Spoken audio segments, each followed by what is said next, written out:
Hi, ladies students. Welcome to SPUC Coaching Center, Vijaypura. I hope you are doing well concerned to the PUC 2 2026 March exams. So ನಿಮಗೆ ಇನ್ನೂ best helpful ಅನ್ಸಂಗ SPUC coaching centre ಒಂದು plan ಮಾಡ್ತಾ ಇದೆ ಏನಂತ ಹೇಳಿ ಅಂತಂದ್ರೆ daily morning 6 o'clock to 7 o'clock so 1 hour ದಷ್ಟು ಫ್ರೀ ಮತ್ತೆ ಲೈವ್ ಕ್ಲಾಸಸ್ ನ ಕಂಡಕ್ಟ್ ಮಾಡ್ಲಿಕ್ಕೆ YouTube as well as on SPUC coaching centre app. ಇನ್ನು SPUC ಕೋಚಿಂಗ್ ಸೆಂಟರ್ ಆ್ಯಪ್ ಯಾರು ಇನ್ಸ್ಟಾಲೇಷನ್ ಮಾಡ್ಕೊಂಡಿಲ್ಲ ಸೊ ಪ್ಲೇಸ್ಟೋರ್ದಾಗ ಹೋಗಿ SPUC ಕೋಚಿಂಗ್ ಅಂತೇಳಿ ಸರ್ಚ್ ಮಾಡಿ ಆ್ಯಪ್ ನ ಡೌನ್ಲೋಡ್ ಮಾಡ್ಕೊಳ್ರಿ. ನೆಕ್ಸ್ಟ್ ಯೂಟ್ಯೂಬಿಗೆ ಯಾರು ಸಬ್ಸ್ಕ್ರೈಬ್ ಮಾಡಿಲ್ಲ ಸಬ್ಸ್ಕ್ರೈಬ್ ಅಂತ ಹೇಳಿ ಮಾಡ್ಕೋರಿ. ಯಾವಾಗ ನಾವು ಲೈವ್ ಸ್ಟ್ರೀಮಿಂಗ್ ಕೊಡ್ತೀವಿ ಮತ್ತೆ ವಿಡಿಯೋ ಮಾಡಿ ಸೊ ಅಪ್ಲೋಡ್ ಮಾಡ್ತೀವಿ ಅವಾಗ ನಿಮ್ಗೆ ನೋಟಿಫಿಕೇಶನ್ ಬರ್ತದೆ. So has to watch all these so important PCMBದು ಏನ್ ಡಿಸ್ಕಷನ್ ಮಾಡಿರ್ತೀವಲ್ಲ 100% ಫಿಕ್ಸ್ ಕ್ವಶನ್ಸ್ ಆಗಿರ್ಬೋದು, next previous year question paper solve ಆಗಿರ್ಬೋದು, next model question paper discussion ಆಗಿರ್ಬೋದು, ಬ್ಲೂ ಪ್ರಿಂಟ್ ಆಗಿರ್ಬೋದು, ನೆಕ್ಸ್ಟ್ ಯಾವ ತರ ವೇಟೇಜ್ ಜಾಸ್ತಿ ಇದೆ ಯಾವ ಚಾಪ್ಟರ್ ಇದೆ ಅನ್ನೋದು ಫೋಕಸ್ಡ್ ಆಗಿರ್ಬೋದು ಎಲ್ಲಾನು ನಿಮ್ಗೆ ಫ್ರೀ ಆಫ್ ಕಾಸ್ಟ್ ಒಳಗಡೆ ಸಿಗಂಗ. ಸೊ ಮಾರ್ನಿಂಗ್ 1 hour ದಷ್ಟು 6 to 7 o'clock. Next evening 8:30 to 9 o'clock live ಬರ್ತೈತಿ. ಸೊ ಅದಕ್ಕೆ don't miss any of the classes. Everybody should attend and you can share this information to all your friends. Let us get into the today's most important so that is one of the problem that is on derivative it is considered. ಯಾಕಂದ್ರೆ differentiation ಬಹಳಷ್ಟು tough ಅಂತ ಇರ್ತಾರೆ ಕೆಲವೊಬ್ರು. So ಎಷ್ಟು easiest ವೇದೊಳಗೆ ನಿಮ್ಗೆ ಕಲಿಸ್ಕೊಡ್ತದ ಅನ್ನೋದು ಈ ವಿಡಿಯೋನ ಕಂಪ್ಲೀಟ್ ಆಗಿ ವಾಚ್ ಮಾಡ್ರಿ so that you will get the. So ಇದು ಎಷ್ಟು ಸಲ ಕೇಳಿದ ನೋಡ್ಕೊಳ್ರಿ. So first question that is find dy by dx if y is equals to log x raised to cos x. This was appeared March 2019. So next June 2019. Next so March 2017 as well as so June 2014 also. So ಈ ತರ important ಇದ್ದಿದ್ದನ್ನ live ಕ್ಲಾಸಿಗೆ ತಗೊಂಡು discussion ಮಾಡಿಕೊಡ್ತೈತಿ. So let us get into the concern to this answer. ಯಾವ ತರ discussion ಮಾಡ್ತೀವಿ ಅಂತ ಅನ್ನೋದು ಕಂಪ್ಲೀಟ್ ಆಗಿ ವಿಡಿಯೋ ವಾಚ್ ಮಾಡಿದವ್ರಿಗೆ ಗೊತ್ತಾಗ್ತದೆ, ಅರ್ಧಂಬರ್ಧ ವಾಚ್ ಮಾಡಿದವ್ರಿಗೆ ಏನು ಗೊತ್ತಾಗಿಲ್ಲ. So let us get into the solution concern to this. So ಅಗ್ದಿ ನೀಟಾಗಿ ವೈಟ್ ಬೋರ್ಡ್ ಮೇಲೆ ನಿಮಗೆ ಪರ್ಫೆಕ್ಟ್ ಆಗಿ ತಿಳಿಸಿಕೊಟ್ಟಿರ್ತದ. ಯಾಕಂತಂದ್ರೆ ಕೆಲವೊಬ್ರಿಗೆ ಡಿಜಿಟಲ್ ಬೋರ್ಡ್ ಮೇಲೆ ಅಷ್ಟು ಕನ್ವಿನಿಯಂಟ್ ಕ್ಲಿಯರ್ ಆಗಿ ಅಂಡರ್ಸ್ಟ್ಯಾಂಡ್ ಆಗಂಗಿಲ್ಲ. ಸೊ ಅದಕ್ಕೆ ವೈಟ್ ಬೋರ್ಡ್ ಮೇಲೆ ಅಗ್ದಿ ಪರ್ಫೆಕ್ಟ್ ಆಗಿ ಸೊ ಹೆಂಗ್ ನಾವು ಆಫ್ಲೈನ್ ಕ್ಲಾಸ್ದಾಗ ಕಲಿಸ್ಕೊಟ್ಟಿರ್ತೀವಲ್ಲ ಅದೇ ತರನೇ ಇವತ್ತಿನ ಲೈವ್ ಕ್ಲಾಸ್ದಾಗ ಅಥವಾ ರಿಕಾರ್ಡೆಡ್ ಕ್ಲಾಸ್ದಾಗ ಕಲಿಸ್ಕೊಟ್ಟಿರ್ತದೆ. Let us get into this. y is equals to what he has given. So he has given that is y is equals to log x raised to what cos x. ಈಗ ಕೊಟ್ಟಿದ್ದು log x raised to cos x ಕೊಟ್ಟಿದ್ದಾನೆ. ನಾಳೆ exam ದೊಳಗಡೆ ಅಂದ್ರೆ ನಿಮ್ಗೆ March 2026 ದೊಳಗಡೆ ಇದೇ repeat ಆಗ್ಬಹುದು. ಇಲ್ಲಾಂದ್ರೆ ಇದೇ ತರನ log x raised to sin x ಅಂತ ಹೇಳಿ ಕೇಳ್ಬೋದು, ಇಲ್ಲ log x raised to tan x ಅಂತ ಹೇಳಿ ಕೇಳ್ಬೋದು, log x raised to sec x ಅಂತ ಹೇಳಿ ಕೇಳ್ಬೋದು. ಯಾವ್ದಾದ್ರು ಒಂದು ಟ್ರಿಗ್ನಮೆಟ್ರಿಕ್ ಫಂಕ್ಷನ್ ಯಾವಾಗ ನಿಮ್ಗೆ ಒಂದ್ ಫಂಕ್ಷನ್ ಮೇಲೆ ಇನ್ನೊಂದು ಫಂಕ್ಷನ್ ಅಂದ್ರೆ ಪವರ್ ಫಾರ್ಮ್ ದಾಗ ಕಾಣಿಸ್ತದಲ್ಲ. ಸೊ ಅವಾಗ so if there is one function over the another function then compulsory have to take the log on both sides. Logarithmic ನ ರೂಲ್ಸ್ ನ ಯೂಸ್ ಮಾಡ್ಕೊಂಡು ಸೊ ಲಾಗ್ ನ ತಗೊಂಡು ಅವಾಗ ನೀವು ಸಾಲ್ವ್ ಮಾಡಿದ್ರಂದ್ರೆ ಕರೆಕ್ಟ್ ಆನ್ಸರ್ ಬರ್ತೈತಿ. ಸೊ ಅದಕ್ಕೊಂದು ಟ್ರಿಕ್ ಏನಪ್ಪಾ ಅಂದ್ರೆ ಒಂದ್ function over the another function ಇತ್ತಂದ್ರೆ compulsory have to use the so log and that you have to take the log. So taking log on both sides ಅಗ್ದಿ perfect ಆಗಿ ಕಲೀರಿ. Print ಹೊಡೆಂಗ್ ಕಲಿಸಿರ್ತದೆ. ಇವತ್ತೀಗ ಈ ವಿಡಿಯೋನ ಕಂಪ್ಲೀಟ್ ಆಗಿ ವಾಚ್ ಮಾಡಿದ ಬಳಿಕ ಇನ್ನೊಂದ್ಸಲ ಇದು ಪ್ರಾಕ್ಟೀಸ್ ಮಾಡದೇ ಬಾರ್ದು ಅನ್ನಂತ ಲೆವೆಲ್ದಾಗ ಪರ್ಫೆಕ್ಷನ್ ಮಾಡಿಸ್ಬಿಟ್ಟಿರ್ತದೆ. Taking log on both sides, taking log on both sides ಎರಡೂ ಕಡೆಗೆ ಲಾಗ್ ನ ತಗೊಳ್ರಿ. So once we take the log so then it is going to be log y. So ಈ ಕಡೆ ಇದ್ರೆ ಸರ್ ಅಂತಂದ್ರೆ log of so log x raise to ಏನಂತ ಹೇಳಿ ಕೊಟ್ಟಿದ್ದಾನ ಕಾಸ್ ಎಕ್ಸ್. ಸೊ ಇನ್ನಾಗಿ ಹೇಳಿದೇವಲ್ಲ ಅವ ಸೈನ್ ಎಕ್ಸ್ ಕೊಡ್ಬೋದು, ಟ್ಯಾನ್ ಎಕ್ಸ್ ಕೊಡ್ಬೋದು, ಸೆಕ್ ಎಕ್ಸ್ ಕೊಡ್ಬೋದು. ಅದನ್ನ ನೀವು ಮನೆಯೊಳಗೆ ಹೋಮ್ವರ್ಕ್ ಆಗಿ ಕನ್ಸಿಡರೇಷನ್ ಮಾಡ್ಕೊಂಡು ಪ್ರಾಕ್ಟೀಸ್ ಮಾಡ್ರಿ. ಸರಿ ಸರ್, ಹಾಗಾದ್ರೆ ಲಾಗ್ ದ ರೂಲ್ ನ ಅಪ್ಲೈ ಮಾಡ್ರಿ ಅಂದ್ರೆ ಲಾಗ್ ವೈ. ಸೊ ಇದು ಹೆಂಗಿದೆಯಪ್ಪ ಅಂದ್ರೆ ಲಾಗ್ ಎಕ್ಸ್ ರೇಸ್ ಟು ಏನಂತ ಹೇಳಿದೆ ಕಾಸ್ ಎಕ್ಸ್ ಇದೆ ಅಲ್ಲ, log of m raise to n rule have to use logarithmic rule ದೊಳಗ. ಸೊ ಇದು ಏನ್ ಆಗ್ತೈತಿ ಮುಂದ್ಗಡೆ ಬರ್ತೈತಲ್ಲ. So that is going to come front, that is what cos x. ಇದನ್ನ ಈಗ ಏನಂತ ಹೇಳಿ ಉಳಿತು ಅಂದ್ರೆ log of so that is log x. Sir ಇದು ಯಾವ ತರ ಬರೆದ್ರೆ ನಮ್ಗೆ ಗೊತ್ತಾಗ್ಲಿಲ್ಲ ಅನ್ನೋರು ಇದ್ರೆ ಅಂತಂದ್ರೆ ಅಂತವ್ರಿಗೆ ಸೊ ಈ ರೀಸನ್ ನ ಕೊಟ್ಟಿರ್ತೀವಿ ನೋಡ್ರಿ. ಯಾವ ತರ ಬರ್ದೇವುದು ಅಂತಂದ್ರ log of m raise to n rule ಏನಂತ ಹೇಳಿದೆ. ಸೊ ಇದು log m raise to n so that is going to n log m ಅಂತೇಳಿ n so log m. Okay, ಈ ರೂಲ್ ನ ನೀವು ಪರ್ಫೆಕ್ಟ್ ಆಗಿ ಯೂಸ್ ಮಾಡೋದನ್ನ ಕಲ್ತ್ಕೊಳ್ರಿ. ಯಾಕಂದ್ರೆ ಇದು ಬಹಳಷ್ಟು ಸಲ ಯೂಸ್ ಆಗ್ತೈತಿ ಈ ಒಂದು ಪ್ರಾಬ್ಲಮ್ಗೆಲ್ಲ ನೆಕ್ಸ್ಟ್ ಪ್ರಾಬ್ಲಮ್ಸ್ ಗಳಿಗೆ many more time that is going to help lot. Okay, so log m raised to n which is equals to n log m ಇಷ್ಟಾಯ್ತು ಅಂತಂದ್ ಬಳಕ ನೆಕ್ಸ್ಟ್ ಇದು ಇಂಪ್ಲಿಸಿಟ್ ಫಾರ್ಮ್ ಬಂತು. Just we have to differentiate this with respect to x. ಈ ಕಡೆದು with respect to x ಮತ್ತೆ ಈ ಕಡೆದು with respect to x, then you will get the so that required answer. So let us have that differentiate so with respect to x. Implicit logarithmic parametric ಇವೇನ್ ಹಾಕವಲ್ಲ ಬಹಳಷ್ಟು important ಆಗ್ತಾವ 2 marks ಗೆ ಮತ್ತೆ 3 marks ಗೆ. ಸೊ ಈಗ log ತಗೊಂಡೆವು, ಇದನ್ನ implicit ಫಾರ್ಮಿಗೆ ಆಯ್ತು. ಸೊ ಇದು ಡೈರೆಕ್ಟ್ ಆಗಿ ಇಂಪ್ಲಿಸಿಟ್ ಇದನ್ನ ಕೊಡ್ಬೋದು ನಿಮ್ಮ ಎಕ್ಸಾಮ್ ಒಳಗಡೆ. ಸೊ ಅದಕ್ಕೆ ಇದು ಯಾವ ತರ ಡಿಫ್ರೆನ್ಸಿಯೇಟ್ ಮಾಡ್ತೀರಿ ಸರ್ ಅಂತಂದ್ರೆ D by D X of log Y which is equals to d by dx of this cos x. next ಅಪ್ಪ log x. ಓಕೆ, ಇಷ್ಟು ಎಲ್ಲರಿಗೂ ಕ್ಲಿಯರ್ ಆಯ್ತು. ಸೊ ಇವಾಗ ಡಿಫ್ರೆನ್ಸಿಯೇಷನ್ ಇದು ಎಲ್ಲರೂ ಮಾಡ್ತಾರೆ, ಇಲ್ಲಿ ಸ್ವಲ್ಪ ಕೆಲವೊಬ್ರಿಗೆ ಕನ್ಫ್ಯೂಷನ್ ಆಗ್ತದೆ. ಫಸ್ಟ್ ಇದನ್ನ ಮಾಡ್ರಿ. So differentiation of log y with respect to X. So differentiation of log of anything ಏನಾಗ್ತೈತಿ 1 by anything. Don't by heart ಒಂದೊಂದು ಬೈ ಹ್ಯಾಟ್ ಹಾಕೋದ್ ಕುಂದ್ರಬೇಡ್ರಿ. ಲಾಗ್ ಆಫ್ ಎನಿಥಿಂಗ್ ಇತ್ತಂದ್ರೆ ದಟ್ ಈಸ್ 1 by anything. ಇಲ್ಲಿ y ಐತಿ y, x ಇದ್ರ 1 by x ಅಂತೇಳಿ. So ಇವಾಗ ಲಾಗ್ ಆಫ್ y ಇದ್ ಸಂಬಂಧ 1 by y ಇಷ್ಟೇ ಬರೆದ್ ಬಿಟ್ರೆ ತಪ್ಪಾಗ್ತೈತಿ. So y with respect to x ಏನಾಗ್ತದ dy by dx. ಅದೇ x with respect to x ಇತ್ತಂದ್ರೆ 1 ಆಗ್ತಿತ್ತು. ಸೊ ಇಲ್ಲಿ y ಇದ್ ಸಂಬಂಧ dy by dx you have to take. ಸರಿ ಸರ್, ಈ ಕಡೆದ್ ಹೇಳ್ರಿ ಅಂತಂದ್ರೆ so I am going to consider this as a u ಅಂದ್ರೆ first function, this I am going to consider as a v. ಆರಾಮ್ಸೆ ಪರ್ಫೆಕ್ಟ್ ಆಗಿ ಕಲೀರಿ, ಸ್ಲೋ ಆಗಿ ಪರ್ಫೆಕ್ಟ್ ಆಗಿ ತಿಳಿಯಂಗ ಕಲಿಸ್ಕೊಟ್ಟಿರ್ತದ. ಯಾಕಂತಂದ್ರೆ ಹೊಳಿ ಬಿಡಿಸೋದಕ್ಕಿಂತ ಒಂದೇ ಸಲನ ಪರ್ಫೆಕ್ಟ್ ಆಗಂಗ ತಿಳಿಸ್ಕೊಟ್ ಬಿಡ್ತೈತಿ. ಸೊ ಇಲ್ಲೊಂದು ಅಗ್ದಿ ಯು ಇಂಟು ವಿ ಅಂದ್ರೆ ಪ್ರೊಡಕ್ಟ್ ರೂಲ್ದು ಒಂದು ಫಾರ್ಮುಲಾನ ಕೆಲವೊಬ್ರು ಬಯಾಟ್ ಹಾಕಿರ್ತಾರ. ಈಗ ಇಲ್ಲಿ ಕಲಿಸ್ಕೊಡೋದನ್ನ ನೀವು ಬಯಾಟ್ ಹಾಕೋದ ಅವಶ್ಯಕತೆ ಇಲ್ಲ, ಅಗ್ದಿ ಪರ್ಫೆಕ್ಟ್ ಆಗಿ ಪ್ರಿಂಟ್ ಹೊಡೆದಂಗ ಕಲಿಸ್ಕೊಟ್ಟಿರ್ತ. ಸೊ ಯಾವ ತರ ಸರ್ ಅಂತಂದ್ರೆ let us see here. So that is you have to use here space, leave the space. ಇಲ್ಲಿ ಫಸ್ಟ್ ಜಾಗನ ಬೇಡ್ರಿ. Next differentiate with respect to X first function that is you ಅಂದ್ರೆ ಯಾವುದು cos X here. Okay, next sir ಅಂತಂದ್ರೆ plus. Next ಅದು ಆದ ಬಳಿಕ compulsory product ಇದ್ದಾಗ ಪ್ಲಸ್ ಬರ್ತದ, ಕೋಶೆಂಟ್ ಇದ್ದಾಗ ಏನ್ ಬರ್ತೈತಪ್ಪ ಮೈನಸ್ ಅಂತ ಹೇಳಿ ಬಂದಿರ್ತಾವ. ಕೋಶೆಂಟ್ ಇದ್ದಾಗ minus. Next you can use the space again differentiate that second function with respect to X. So log of log X ಇದು ಸೆಕೆಂಡ್ ಫಂಕ್ಷನ್ ಡಿಫ್ರೆನ್ಸಿಯೇಷನ್ ತಗೊಂಡಂಗ ಆಯ್ತು. ಸರಿ ಇಲ್ಲಿ ಜಾಗ ಬಿಟ್ಟಿರಲ್ಲ, ಇಲ್ಲಿ ಯಾವ್ದು ಬರೀತೀರಿ ಅಂತಂದ್ರೆ whatever we left the space here we have to write that is what ಇಲ್ಲಿ ಕಾಸ್ ಎಕ್ಸ್ ತಗೊಂಡಿರಿ ಅಂದ್ರೆ ಯು ತಗೊಂಡಿರಿ ಉಳಿದಿದ್ದು. So log X that is the remaining function. ಸರಿ ಸರ್, ಹಾಗಾದ್ರೆ ಇಲ್ಲಿ ಲಾಗ್ ಎಕ್ಸ್ ತಗೊಂಡಿರಲ್ಲ, ಇಲ್ಲಿ ಏನ್ ಬರೀತೀರಿ ಉಳಿದಿದ್ದು ಅಂತಂದ್ರೆ that I have to write as cos X. So ಇಲ್ಲಿ ಯಾವತ್ತು ತಗೊಂಡಿರ್ತಿರಲ್ಲ ಅದನ್ನ ಬಿಟ್ಟು ಉಳಿದಿದ್ದು, ಇಲ್ಲಿ ಯಾವತ್ತು ತಗೊಂಡಿರ್ತಿರಲ್ಲ ಅದನ್ನ ಬಿಟ್ಟು ಉಳಿದಿದ್ದು, you have to write that. Clear? Okay.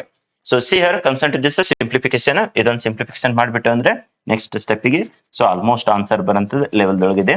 dy by dx is equals to ಇದನ್ನ ಕ್ರಾಸ್ ಮಲ್ಟಿಪ್ಲಿಕೇಶನ್ ಮಾಡ್ಕೊಂಡ್ ಬಿಡ್ರಿ. ಸೊ ಈ ಕಡೆ ಕ್ರಾಸ್ ಮಲ್ಟಿಪ್ಲಿಕೇಶನ್ ಮಾಡಿದ್ರೆ y ಆಯ್ತು, ಈ ಕಡೆ ಡಿಫ್ರೆನ್ಸಿಯೇಟ್ ಮಾಡಿ ಬರೆದ್ ಬಿಡ್ರಿ ಲಾಗ್ ಎಕ್ಸ್. ಇಷ್ಟು ಈಸಿಯೆಸ್ಟ್ ವೇದೊಳಗೆ ನಿಮ್ಗೆ ಎಲ್ಲರಿಗೂ ತಿಳಿಯಂಗ ಹೋಗ್ತೈತಿ. ಸೊ ನಿಮ್ಗೆ ಎಲ್ಲರಿಗೂ ಗೊತ್ತೇ ಇದೆ ಅಲ್ಲ ಕಾಸ್ ಎಕ್ಸ್ ಡಿಫ್ರೆನ್ಸಿಯೇಷನ್ ಏನಪ್ಪಾ. ಕಾಸ್ ಎಕ್ಸ್ ಡಿಫ್ರೆನ್ಸಿಯೇಷನ್ ಗೊತ್ತಿರಲಿಲ್ಲ, ಲಾಗ್ ಎಕ್ಸ್ ಡಿಫ್ರೆನ್ಸಿಯೇಷನ್ ಗೊತ್ತಿರಲಿಲ್ಲ ಅಂದ್ರೆ ಇದು ಪ್ರಾಬ್ಲಮ್ ಕಂಪ್ಲೀಟ್ ಆಗಿ ಇಡ್ತಕ್ಕೆ ಬಿಡಿಸಿ ಜಸ್ಟ್ ಒಂದೇ ಮಾರ್ಕ್ಸ್ ಬರ್ತದ. ಅದಕ್ಕೆ ಸೊ ಕಾಸ್ ಎಕ್ಸ್ ಎಲ್ಲರಿಗೂ ಗೊತ್ತಿದಲ್ಲ ಏನಂತೇಳಿ. So that is minus sine X.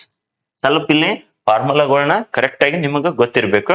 So ಅದರದೊಂದು basic class ನ ನೋಡ್ಕೊಳ್ರಿ. ಆಲ್ರೆಡಿ ಬೇಸಿಕ್ ಕ್ಲಾಸ್ ನ ಹೇಳಿ ಯೂಟ್ಯೂಬ್ ನಾಗೂ ಕೊಟ್ಟಿದ್ದೀವಿ, ನಮ್ಮ SPC ಆಪ್ ದೊಳಗಡೆನು ಫ್ರೀ ಕೊಟ್ಟಿದ್ದೀವಿ. ಸೊ ಅಲ್ಲಿ ಇದನ್ನ ಕಂಪ್ಲೀಟ್ ಆಗಿ 2 hours ದಷ್ಟಿದೆ, ಆ ವಿಡಿಯೋನ ಕಂಪ್ಲೀಟ್ ಆಗಿ ವಾಚ್ ಮಾಡ್ಕೊರಿ. So that you will get the all everything. ಯಾಕಂದ್ರೆ ಇಲ್ಲಿ ಫಾರ್ಮುಲಾ ಹೇಳ್ಕೊತ ಈ ಪ್ರಾಬ್ಲಮ್ಗೆ ಒಂದು ತಾಸು ಗಟ್ಟಲೆ ತೋರ್ತದ ಅದಕ್ಕೆ. Okay, so cos x next sir ಅಂತಂದ್ರೆ log of anything is 1 by anything. Anything ಅಂದ್ರೆ ಏನಂತ ಹೇಳಿದಪ್ಪ ಇಲ್ಲಿ ಲಾಗ್ ಎಕ್ಸ್. ನೆಕ್ಸ್ಟ್ ಎನಿಥಿಂಗ್ ದ ಡಿಫ್ರೆನ್ಸಿಯೇಷನ್ ಅಂದ್ರೆ ಲಾಗ್ ಎಕ್ಸ್ ದ ಡಿಫ್ರೆನ್ಸಿಯೇಷನ್ ಎಷ್ಟು 1 by x. ಇಷ್ಟು ನಿಮ್ಗೆ ತಿಳಿತು ಅಂದ್ರೆ ಆರಾಮ್ಸೆ ನಿಮ್ಗೆ ಆಲ್ಮೋಸ್ಟ್ ಇದು ಪ್ರಾಬ್ಲಮ್ ಹೋಗ್ದಂಗೆ. ಈಗ ಜಸ್ಟ್ ಕ್ರಾಸ್ ಮಲ್ಟಿಪ್ಲಿಕೇಶನ್ ಮಾಡಿರಲ್ಲ, ಸೊ ಅದು ವ್ಯಾಲ್ಯೂ ಆಫ್ y ನ ಸಬ್ಸ್ಟಿಟ್ಯೂಟ್ ಮಾಡಿಬಿಡ್ರಿ, then you will get the dy by dx that is the required answer ಅಂತೇಳಿ.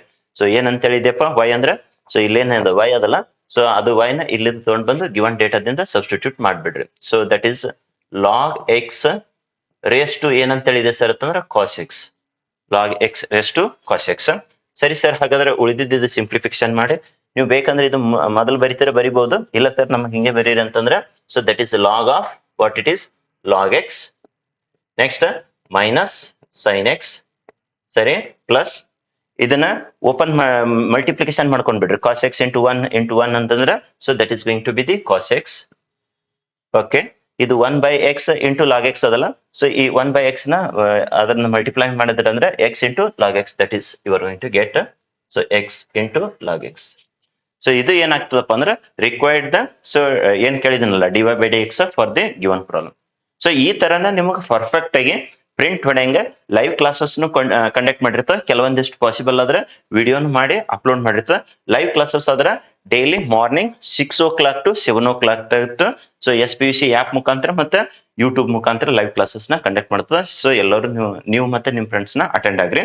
ನೆಕ್ಸ್ಟ್ ಸಾಯಂಕಾಲ ಅಂದ್ರೆ ಈವ್ನಿಂಗ್ 8:30 ದಿಂದ ಸೊ 9:30 ತನಕ ಅಲ್ಲೊಂದು ತಾಸದಷ್ಟು ಅಂದ್ರೆ 1 hour ದಷ್ಟು ಲೈವ್ ಕ್ಲಾಸಸ್ ಮತ್ತೆ ಲೈವ್ ಕ್ಲಾಸಸ್ ಕಂಡಕ್ಟ್ ಮಾಡಿದೆವು ಅಂದ್ರೆ ಅಲ್ಲೇ ಯೂಟ್ಯೂಬ್ನಾಗೂ ಬಿಟ್ಟಿರ್ತ ಮತ್ತೆ SPUC ಆಪ್ ಒಳಗಡೆನೂ ಬಿಟ್ಟಿರ್ತ. So most of the things free of content SPUC app ಒಳಗಡೆನೇ ಇದೆ, ಡೌನ್ಲೋಡ್ ಮಾಡ್ಕೊಂಡು ಅದು ಯುಟಿಲೈಸೇಷನ್ ತಗೊಳ್ರಿ. ಈ ತರನೇ ಏನು ಪರ್ಫೆಕ್ಟ್ ಆಗಿ ಪ್ರಿಂಟ್ ಹೊಡೆಯಂಗ್ ಕಲಿಸ್ಕೋತ ಹೊಂಟಿದ್ವಲ್ಲ, ಇದೇ ತರನೇ ಒಂದು ಸೊ ಆಫ್ಲೈನ್ ಕ್ಲಾಸ್ ಕಂಡಕ್ಟ್ ಮಾಡ್ಲಿಕ್ಕೆ ಪ್ಲಾನ್ ಇದೆ PCMB ಒಂದು ವೆರಿ ಲೋವೆಸ್ಟ್ ಪ್ರೈಸ್ ದೊಳಗಡೆ. ಓಕೆ, ಇಲ್ಲ ಸರ್ ನಮಗೆ ಒಂದೇ ಸಬ್ಜೆಕ್ಟ್ ಬೇಕು ಅನ್ನೋರು any one subject. Okay, any one subject. Sir PCMBಗೆ ಯಾವ ತರ ಮತ್ತೆ ಒಂದೇ ಸಬ್ಜೆಕ್ಟಿಗೆ ಯಾವ ತರ ಫೀಸ್ ಇರುತ್ತೆ ಅಂತಂದ್ರೆ ಸೊ ವೆರಿ ಲೋವೆಸ್ಟ್ ಫೀಸ್ ಇಡಕ ಪ್ಲಾನಿಂಗ್ ಇದೆ. ಸೊ ಎನಿ ಒನ್ ಸಬ್ಜೆಕ್ಟ್ ಆದ್ರೆ ಜಸ್ಟ್ RS 2000. ಓಕೆ, 2000 rupees ದೊಳಗಡೆ ಸೊ 2 months ಡ್ಯೂರೇಷನ್, 2 ತಿಂಗಳದ ಕೋರ್ಸ್ ಅದು. ಕಂಪ್ಲೀಟ್ 2 months ನ ನಿಮಗೆ ಡೈಲಿ 1 hour ದಷ್ಟು ಒಂದ್ ಸಬ್ಜೆಕ್ಟ್ ನ ಕಲಿಸ್ಕೊಟ್ಟಿರ್ತದ. ಸೊ ಅದಕ್ಕೆ 2 months ಗೆ ಎಷ್ಟಾಗ್ತದೆ ಸರ್ ಫೀಸ್? So 2000 rupees. ಒಂದೊಂದು ಯಾವ್ದು ಬೇಕಾದ ಸಬ್ಜೆಕ್ಟ್, ಕೆಲವೊಬ್ರು ಕೆಮಿಸ್ಟ್ರಿ ಟಫ್ ಅನ್ನೋರು ಕೆಮಿಸ್ಟ್ರಿ ತಗೋಬಹುದು, ಮ್ಯಾಥ್ಸ್ ಟಫ್ ಅನ್ನೋರು ಮ್ಯಾಥ್ಸ್ ತಗೋಬಹುದು, ಫಿಸಿಕ್ಸ್ ಟಫ್ ಅನ್ನೋರು ಫಿಸಿಕ್ಸ್, ಬಯಾಲಜಿ ಟಫ್ ಅನ್ನೋರು ಬಯಾಲಜಿ, ಯಾವ್ದಾದ್ರು ಒಂದ್ ಸಬ್ಜೆಕ್ಟ್ ತಗೋರಿ. ಸೊ ಜಸ್ಟ್ ಎಷ್ಟದ್ರಾಗಪ್ಪ ಅಂದ್ರೆ 2000 rupees ದೊಳಗಡೆ ಸಿಗ್ತೈತಿ. ಸರ್ ನಮಗ್ PCMB 4 ಬೇಕ್ರಿ. ಸೊ ಈಗ ಹೆಂಗ್ ಕಲಿಸಿರ್ಲಿ ಹಿಂಗ್ ಪರ್ಫೆಕ್ಟ್ ಆಗಿ ಈಸಿಯೆಸ್ಟ್ ವೇದೊಳಗಡೆ ತಿಳ್ಸಂಗ 4 ಸಬ್ಜೆಕ್ಟ್ ಬೇಕ್ರಿ ಅಂತಂದ್ರೆ ಇದು 2 months ಕೋರ್ಸ್ ಇರ್ತದಲ್ಲ. ಸೊ ಇಲ್ಲಿ ಒಂದ್ ಸಬ್ಜೆಕ್ಟ್ ಆದ್ರೂ ಕಲಿಬಹುದು, ಇಲ್ಲ PCMB 4 ಕಲಿಯಕ ಅಪರ್ಚುನಿಟಿ ಇದೆ. ಪ್ಲಾಟ್ಫಾರ್ಮ್ ನ ಕ್ರಿಯೇಟ್ ಮಾಡಿಕೊಟ್ಟಿರ್ತ. ಸೊ PCMB ಯಾರು ತಗೋತಿರಲ್ಲ ಸೊ 8000 ಬದಲಾಗಿ 6000 ದೊಳಗಡೆ ಸಿಗ್ತೈತಿ. ಸೊ ಇದು ಒಂದು ಆಪ್ಷನ್ ಇದೆ PCMB ಯಾರು ತಗೋತಿರಲ್ಲ ಅವರಿಗೆ. ಸೊ ಇದೊಂದು ಆಪ್ಷನ್. ಇನ್ನೊಂದು ಗೋಲ್ಡನ್ ಆಪರ್ಚುನಿಟಿ ಆಪ್ಷನ್ ಏನಂತ ಹೇಳಿದೆ ಅಂತಂದ್ರೆ, ನೀವು 5 ಸ್ಟೂಡೆಂಟ್ಸ್ ಗ್ರೂಪ್ ಏನಾದ್ರು ಬರ್ತಿದ್ರ, 5 ಸ್ಟೂಡೆಂಟ್ಸ್ ಗ್ರೂಪ್ ಇಲ್ಲಪ್ಪ 10 students group. So 5 students or else 10 students ಗ್ರೂಪ್ಲೆ ನೀವು ಬರ್ತಿದ್ರ ಅಂದ್ರೆ ಇನ್ನೂ ಒಂದು ಅಪರ್ಚುನಿಟಿ. ಸೊ ವೆರಿ ಮಿನಿಮಮ್ ಮತ್ತೆ ರೆಡ್ಯೂಸ್ಡ್ ದೊಳಗಡೆ ಸೊ 5 ಸ್ಟೂಡೆಂಟ್ಸ್ ಬರ್ತಿದ್ರ ಅಂದ್ರೆ ಪರ್ ಸ್ಟೂಡೆಂಟ್ಸ್ಗೆ 5000 ಈಚ್ ಅಂತೇಳಿ ಹಚ್ಕೊಡ್ತೈತಿ ನೋಡ್ರಿ PCMB 4. ಸೊ 2 months ನಿಮಗೆ ಪರ್ಫೆಕ್ಟ್ ಆಗಿ ಕಲಿಸಿ ಸೊ ಈಗ ಏನ್ 100% ಫಿಕ್ಸ್ ಕ್ವಶನ್ಸ್ ತಗೊಂಡಿದ್ದೇವಲ್ಲ ಇಂಥವೆಲ್ಲ ಕ್ವಶನ್ಸ್ ನ ಡಿಸ್ಕಷನ್ ಮಾಡೋದ್ರ ಜೊತೆಗೆ 100% ನಿಮ್ ಪಾಸ್ ಆಗಿ ಮಾಡಿಸಿ ಪರ್ಫೆಕ್ಟ್ ಆಗಿ ಪ್ರಾಕ್ಟೀಸ್ ಮಾಡಿಸಿ ಕಳಿಸ್ಕೊಡ್ತದ. 5 ಸ್ಟೂಡೆಂಟ್ಸ್ ಅದ್ರ 5000. ಇಲ್ಲ ಸರ್ ನಾವು 10 ಸ್ಟೂಡೆಂಟ್ಸ್ ಗ್ರೂಪ್ ಬರ್ತೀವಿ ಅಂದ್ರೆ ಸೊ ಇನ್ನೂ 1000 ಕಡಿಮೆ ಆಗ್ತದೆ ನೋಡ್ರಿ ಪ್ರತಿ ಸ್ಟೂಡೆಂಟ್ಸ್ಗೆ. So 4000 each student. Okay, 10 students group ಬಂದ್ರೆ 4000 ಈಚ್ ಸ್ಟೂಡೆಂಟ್ಸ್ ತಗೊಂಡಿರ್ತ. 5 ಸ್ಟೂಡೆಂಟ್ಸ್ ಗ್ರೂಪ್ ಅಂದ್ರೆ 5000 ಈಚ್ ತಗೋತದ. ಸೊ ಇಲ್ಲ ಸರ್ ನಾವು ಒಬ್ಳೇ ಇದ್ದೀವ್ರಿ, ಸೊ ನಾವು ಕ್ಲಾಸಿಗೆ ಬರ್ಬೇಕಂತೇಳಿ ಇಂಟ್ರೆಸ್ಟೆಡ್ ಇದ್ದೀವಿ. ಸೊ ಮಾರ್ನಿಂಗ್ 6 to 8 o'clock ತನಕ ನಮ್ಗೆ ಅರೇಂಜ್ ಮಾಡಿಕೊಡ್ರಿ ಅಂತಂದ್ರೆ ಮಾಡಿಕೊಟ್ಟಿರ್ತದ. ಸೊ ಯಾವ್ದಾದ್ರು ಒಂದ್ ಸಬ್ಜೆಕ್ಟಿಗೆ ಆದ್ರೆ ಸೊ ಏನಪ್ಪಾ ಅಂದ್ರೆ 2000 ಆಗ್ತದ. ಇಲ್ಲ ಸರ್ ನಾನು PCMB 4 ಬೇಕ್ರಿ ಅನ್ನೋರು ಒಬ್ಬರೇ ಸ್ಟೂಡೆಂಟ್ಸ್ ಇದ್ರೆ 6000 ಆಗ್ತದ. ಇಲ್ಲ ಸರ್ ನಾವು 5 ಮಂದಿ ಸ್ಟೂಡೆಂಟ್ಸ್ ಗ್ರೂಪ್ ಬರ್ತೀವ್ರ ಅಂದ್ರೆ 5000 ಈಚ್ ಸ್ಟೂಡೆಂಟ್ಸ್ಗೆ. ಸರ್ ನಾವು 10 ಸ್ಟೂಡೆಂಟ್ಸ್ ಗ್ರೂಪ್ ಬರ್ತೀವ್ರ ಅಂದ್ರೆ 4000 ಈಚ್ ಸ್ಟೂಡೆಂಟ್ಸ್ ಆಗ್ತೈತಿ. ಸೊ ಇವು classes 6 to 7. Okay, 6 to 7. Next 7 to 8. Okay, 7 to 8 daily morning classes ಇರ್ತಾವ. Okay, morning classes. So interested students better you can so communicate to the coaching number. Sir ಈಗೆಲ್ಲ ಇಲ್ಲಿ ಕಲಿಸಿದ್ರಿ, ಇದೇ ತರ ಏನಾದ್ರು ಡೆಮೋ ಕ್ಲಾಸಸ್ ಇದ್ದಾವೇನು ಯಾವ ತರ ತಗೋತೀರ ಅಂದ್ರೆ ಎಸ್ ಡೆಮೋ ಕ್ಲಾಸಸ್ ನ ಇದ್ದಾವ. ಸೊ 20th ಹಿಡಿದು ಈ ಬ್ಯಾಚ್ ನ ಸ್ಟಾರ್ಟ್ ಆಗ್ತೈತಿ. ಓಕೆ, ಫಸ್ಟ್ ಆಫ್ ಆಲ್ ಏನ್ ಹಿಡಿದು ಸ್ಟಾರ್ಟ್ ಆಗ್ತದೆ ಸರ್ 20th ಹಿಡಿದು ಸೊ ರಿಯಲ್ ಕ್ಲಾಸಸ್ ಸ್ಟಾರ್ಟ್ ಆಗ್ತಾವ. ಫಸ್ಟ್ 5 days ದಷ್ಟು ಡೆಮೋ ಕ್ಲಾಸಸ್ ನ ಇಟ್ಟಿರ್ತಾವ. 5 days ಡೆಮೋ ಕ್ಲಾಸಸ್. ಸರಿ ಸರ್, ಡೆಮೋ ಕ್ಲಾಸಸ್ 5 days ಏನಿದ್ದಾವಲ್ಲ ಅವು ಏನ್ ಹಿಡಿದು ಸ್ಟಾರ್ಟ್ ಆಗ್ತಾವ್ರಿ ಡೆಮೋ ಕ್ಲಾಸಸ್ ಅಂತಂದ್ರೆ 15th ಹಿಡಿದು ಸ್ಟಾರ್ಟ್ ಮಾಡ್ತಾವ ನೋಡ್ರಿ. ಓಕೆ, 15th 11/2025 ಹಿಡಿದು so demo classes. Sir timing ರೀ ಅಂತಂದ್ರೆ morning 6 to 8 o'clock, 6 to 7. Next sir 6 to 7 and 7 to 8. So ಅಗ್ದಿ ನಿಮ್ಗೆ ಪರ್ಫೆಕ್ಟ್ ಆಗಿ ಪ್ರಿಂಟ್ ಹೊಡೆಯಂಗ ಲೈವ್ ಕ್ಲಾಸಸ್ ಕೊಟ್ಟಿರ್ತದ. ಸೊ ನಿಮ್ಗ ಏನು ಆಫ್ಲೈನ್ ಬಂದು ಅಟೆಂಡ್ ಆಗೋರಿಗೆ ಸೊ ನಿಮ್ಗೆ ಆಫ್ಲೈನ್ ಕ್ಲಾಸಸ್ ನ ಕಲಿಸ್ಕೊಟ್ಟಿರ್ತದೆ. ಈಗ ಹೆಂಗ್ ಬೋರ್ಡ್ ಮೇಲೆ ವೈಟ್ ಬೋರ್ಡ್ ಮೇಲೆ ಸೊ ನಿಮ್ಗೆ ಡಿಸ್ಕಷನ್ ಮಾಡೋದಲ್ಲ ಹಿಂಗೆ ಪ್ರಿಂಟ್ ಹೊಡೆಯಂಗ್ ಪರ್ಫೆಕ್ಟ್ ಆಗಿ 5 days ಎಲ್ಲ PCMB ಡೆಮೋ ಕ್ಲಾಸಸ್ ನ ಕಂಡಕ್ಟ್ ಮಾಡಿಸಿ ನಿಮ್ಗೆ ತಿಳಿತದ, ನಿಮ್ಗೆ ಬೆಸ್ಟ್ ಅನ್ಸ್ತದ, ನಿಮ್ಗೆ ಹೆಲ್ಪ್ಫುಲ್ ಅನ್ಸ್ತದ, ನಿಮ್ಗೆ ಸ್ಕೋರ್ ಮಾಡ್ಕೋತೀವಿ ಅನ್ನೋದು ಕಾನ್ಫಿಡೆನ್ಸ್ ಬರ್ತದ. ನಿಮ್ಗೆ ನಾವು ಕಲ್ಸ್ಲಕತ್ತಿದ್ದು ಸೊ 100% ನಿಮ್ಗೆ ಯೂಸ್ ಆಗ್ತದ ಅನ್ನೋದು ಕನ್ಫರ್ಮೇಶನ್ ಆದ್ರ ಸೊ 20th ಒಳಗಡೆ ನೀವು 19th ಒಳಗಡೆ ನೀವು ಅಡ್ಮಿಷನ್ ತಗೊಂಡು ಸೊ 20th ದಿಂದ ಏನಪ್ಪಾ ಅಂದ್ರೆ ರಿಯಲ್ ಕ್ಲಾಸಸ್ ನ ಅಟೆಂಡ್ ಆಗ್ರಿ. 20th so November real classes ನ ಅಟೆಂಡ್ ಆಗ್ರಿ. So 100% no doubt to score more than so 80 or else 90%, 80 to 90%. 2 ತಿಂಗಳು ನೀವು ರಿಯಲ್ ಆಗಿ ಏನು ಥಿಯರಿ ಕ್ಲಾಸಸ್ ಕರೆಕ್ಟ್ ಆಗಿ ಒಂದು ದಿನ ಬೀಳದೆ ನೀವು ಅಟೆಂಡ್ ಆದ್ರ ಸೊ ನಿಮಗೆ 2 months ಒಳಗಡೆ ಪರ್ಫೆಕ್ಟ್ ಆಗಿ 80 to 90% ಮಾಡಂಗ ಪರ್ಫೆಕ್ಟ್ ಮಾಡಿಸಿ ಪ್ರಾಕ್ಟೀಸ್ ಮಾಡಿಸಿ ಪಾಸಿಂಗ್ ಪ್ಯಾಕೇಜ್ ಪ್ರಿಂಟ್ ಟೆಕ್ಸ್ ಕೊಟ್ಟು ನಿಮಗೆ ಎಲ್ಲಾನು ಕಾನ್ಫಿಡೆಂಟ್ ಆಗಿ ಸರ್ ನಾವು ಎಕ್ಸಾಮ್ ಬರೆಯಕ್ ತಯಾರಾಗಿವಿ ಅಂದ್ ಬಳಕ ಆಲ್ ದಿ ಬೆಸ್ಟ್ ಹೇಳ್ಕೆ ಕ್ಲಾಸಸ್ ನ ಸೊ ಕೋರ್ಸ್ ನ ಮುಗಿಸ್ಕೊಟ್ಟಿರ್ತದ. ಸೊ ಈ ಇನ್ಫಾರ್ಮೇಶನ್ ನಮಗಿಷ್ಟ ಒಬ್ಬರಿಗೆ ಕೆಲವೊಬ್ರು ಹೆಂಗಿರ್ತಾರೆ ನಮ್ಗೆ ಎಷ್ಟು ಸಿಕ್ತು ಅಷ್ಟು ಸಾಕು ಅಂತೇಳಿ ಹಿಂಗೆ ಇರ್ಲಕ್ ಹೋಗ್ಬೇಡ್ರಿ. ಈ ಇನ್ಫಾರ್ಮೇಶನ್ ನಿಮಗೆ ಬೆಸ್ಟ್ ಅಂತೇಳಿ ಅನ್ಸಿತ್ತು ಅಂದ್ರೆ ನಿಮ್ ಎಲ್ಲಾ ಫ್ರೆಂಡ್ಸಿಗೂ ಶೇರ್ ಮಾಡ್ಕೊರಿ. ಇನ್ನು ನಮ್ಮ ಚಾನಲ್ಗೆ ಯಾರು ಸಬ್ಸ್ಕ್ರೈಬ್ ಮಾಡಿಲ್ಲ ಸಬ್ಸ್ಕ್ರೈಬ್ ಮಾಡ್ಕೊರಿ. ಜೋಶ್ದೊಳಗಡೆ ಒಂದು ಲೈಕ್ ಬಟನ್ ನ ಸೊ ಕ್ಲಿಕ್ ಮಾಡ್ರಿ. ಮತ್ತ ಈ ವಿಡಿಯೋದ ಕೆಳಗಡೆ ಕಮೆಂಟ್ ಏನ್ ಇರ್ತದಲ್ಲ ಅಲ್ಲಿ ನಿಮ್ ಒಪಿನಿಯನ್ ಶೇರ್ ಮಾಡ್ರಿ. For more information you can contact the so coaching number. Sir coaching number ಯಾವ್ದ್ರಿ ಅಂತಂದ್ರೆ 9108178476. ಇದಕ್ಕೆ ವಾಟ್ಸಪ್ ಇದೆ, ವಾಟ್ಸಪ್ಗೆ ರಿಕ್ವೆಸ್ಟ್ ಮಾಡ್ರಿ. Next so communicate through call also. Okay, so all the best well in advance for your forthcoming March exams. Okay, ನೀವು ಕೋರ್ಸಿಗೆ ಬಂದು classes ನ ಅಟೆಂಡ್ ಆಗಿ ಅದರದ್ದು ಸದುಪಯೋಗ ಪಡಿಸ್ಕೊಂಡು ನೆಕ್ಸ್ಟ್ ಮಾರ್ಚ್ ಎಕ್ಸಾಮ್ಕ ಸೊ ಅಬೌವ್ 80% 90% ಸ್ಕೋರ್ ಮಾಡ್ಕೊಳ್ಕ ತಯಾರಾಗ್ರಿ. Okay, so thank you for watching this video. Bye bye, see you in next video.